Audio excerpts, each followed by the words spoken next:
오늘의 10분 말씀. 누가복음 2장 21절부터 40절 말씀입니다. 누가복음 2장은 두 가지 중요한 사건으로 시작됩니다. 첫 번째는 하나님께서 세상의 권세자인 아구스도의 호종 명령을 사용하셔서 아기 예수님이 베들레헴에서 태어나도록 하심으로 언약을 성취하셨다라는 것입니다. 그리고 그 소식은 천사들을 통해 목자들에게 전해졌고, 목자들은 아기 예수님을 찾아가 찬양하며 경배하였습니다. 또한 그들은 천사가 전해준 메시지를 마리아에게도 전달하였고, 마리아는 이 모든 일을 마음에 간직하였습니다.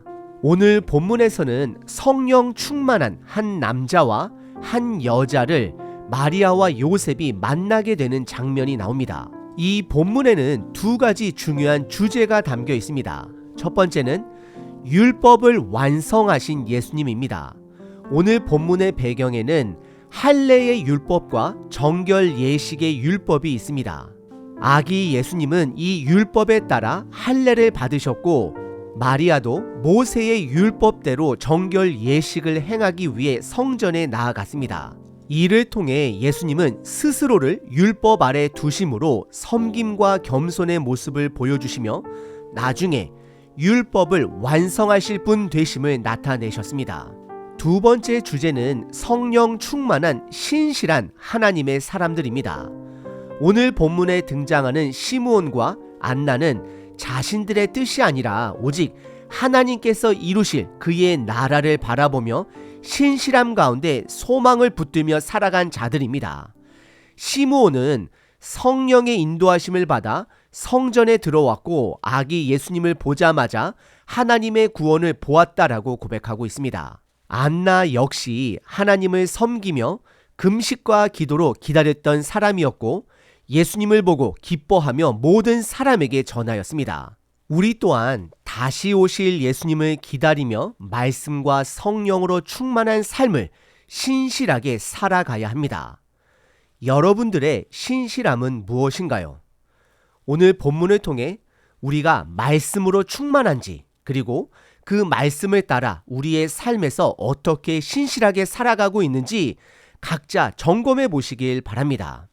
오늘 본문은 세 가지 주요 부분으로 나눌 수 있습니다. 첫째, 할례와 정결 예식입니다. 둘째, 시므온의 찬양과 예언입니다. 셋째, 선지자 안나의 감사와 그녀의 증언입니다. 첫 번째 부분은 할례와 정결 예식으로 21절서부터 24절입니다. 첫 번째 부분은 예수님께서 율법을 따라 할례를 받으시고 정결 예식을 행하는 장면입니다.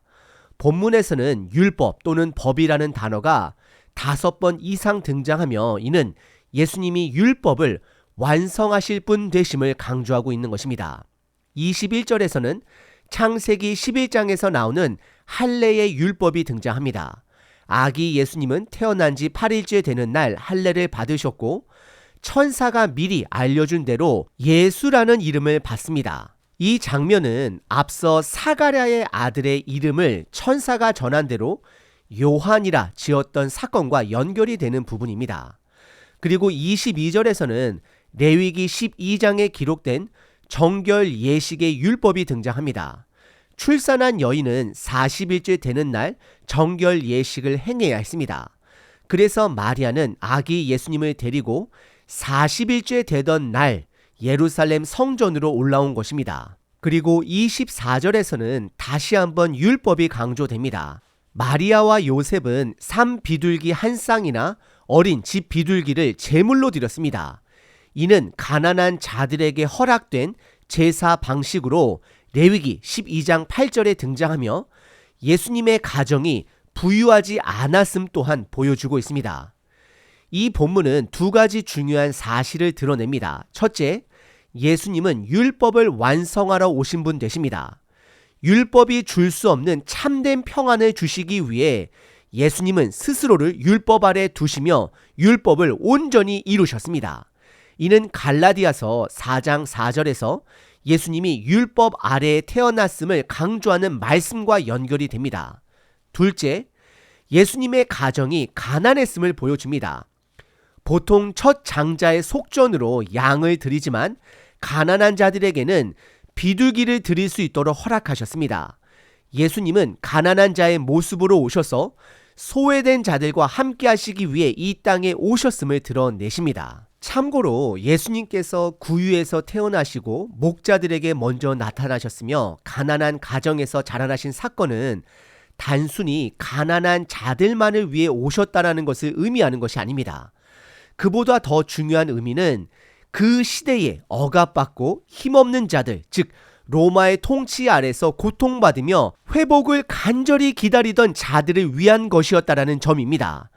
예수님은 단순히 경제적으로 가난한 자들만을 위한 분이 아니라 하나님의 구원을 간절히 기다리는 모든 이들에게 오셨습니다. 저와 여러분들에게 그러한 간절함이 있는지 점검해 보셔야 합니다. 두 번째 본문은 시므온의 찬양과 예언입니다. 25절서부터 35절입니다.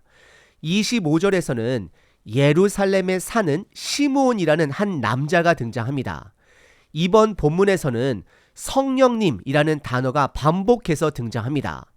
성경은 시므온을 세 가지로 묘사합니다. 첫째, 그는 의롭고 경건한 자였습니다. 둘째, 그는 타락하고 억압받는 이스라엘이 회복되는 것을 기다리는 자였습니다. 셋째, 그는 성령 충만한 자였습니다. 26절에서는 그가 성령님으로부터 특별한 계시를, 말씀을 받았음을 기록합니다.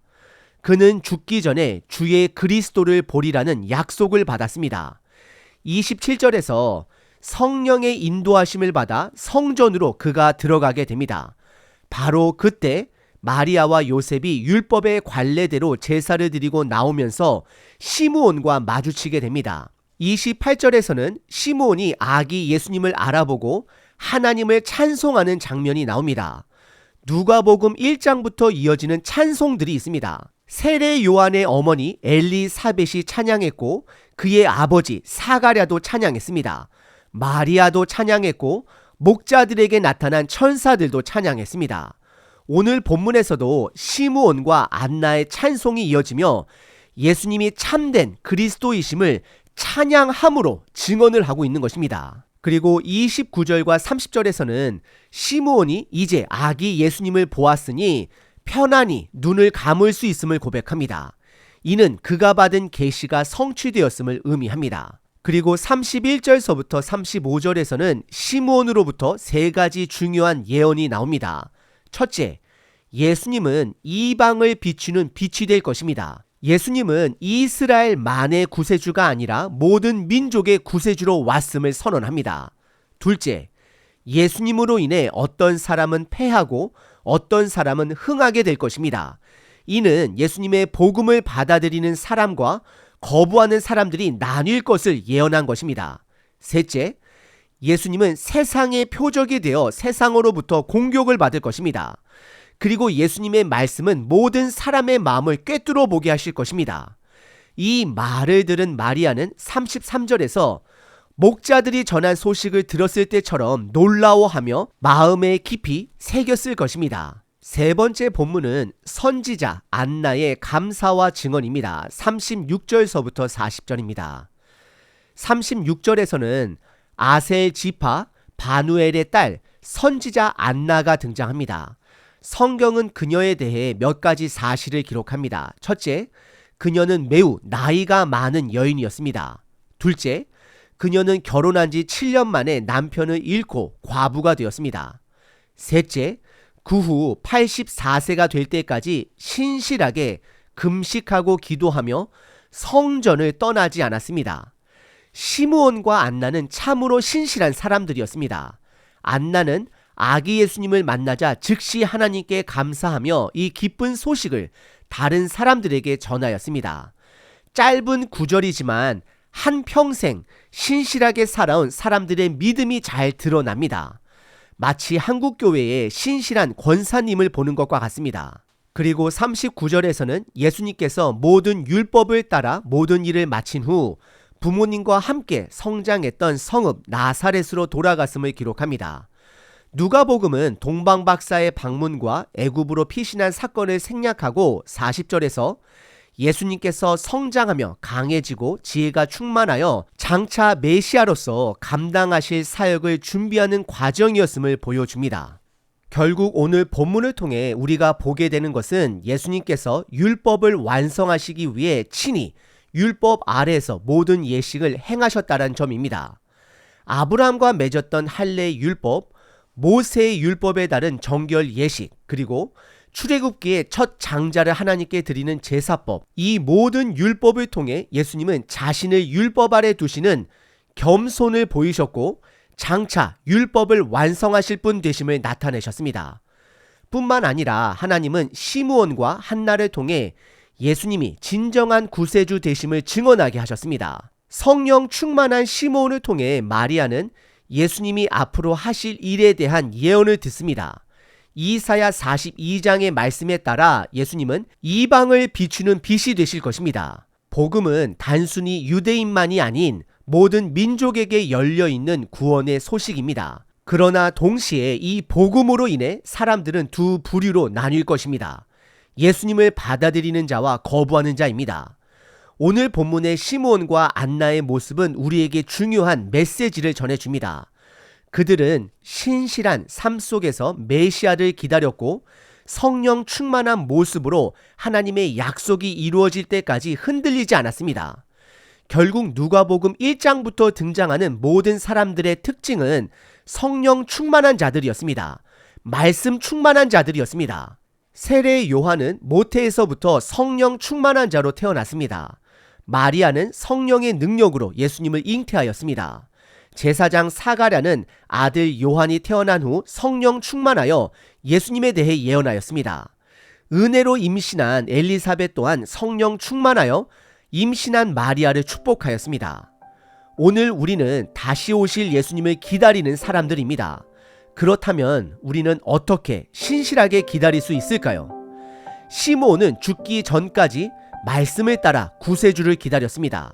안나는 남편의 여인 후 84세가 될 때까지 금식과 기도로 성전을 떠나지 않으며 하나님을 섬겼습니다. 여러분들의 신실함은 무엇인가요? 만약 이 질문에 제가 스스로 답을 해야 한다면 한 지역교회 안에서 어른 세대와 어린이 세대를 복음으로 연결하는 것이 저의 신실함이 되어야 하지 않을까 생각하게 됩니다. 그렇다면 여러분들은 어떻게 신실한 삶을 살아가고 계십니까? 오늘 본문을 통해 우리 모두가 성령 충만한, 말씀 충만한 신실한 삶으로 예수님의 다시 오심을 기다릴 수 있기를 소망합니다. 고린도 전서 4장 2절 맡은 자들에게 구할 것은 충성이니라. 사랑의 하나님, 예수님께서 율법을 온전히 이루신 것처럼 우리도 말씀으로 충만하여 주님을 기다리게 하소서. 시므온과 안나가 신실하게 메시아를 기다렸듯이 우리도 다시 오실 예수님을 소망하며 흔들림 없이 살아가게 하소서. 성령으로 우리의 마음을 가득 채우시고 말씀 충만으로 하나님의 뜻을 분별한 삶을 살게 하소서. 주님의 다시 오심을 기대하며 말씀과 기도로 깨어있는 자, 신실한 자 되길 원합니다. 예수님의 이름으로 기도드립니다. 아멘. 항상 기뻐하라. 쉬지 말고 기도하라. 범사에 감사하라.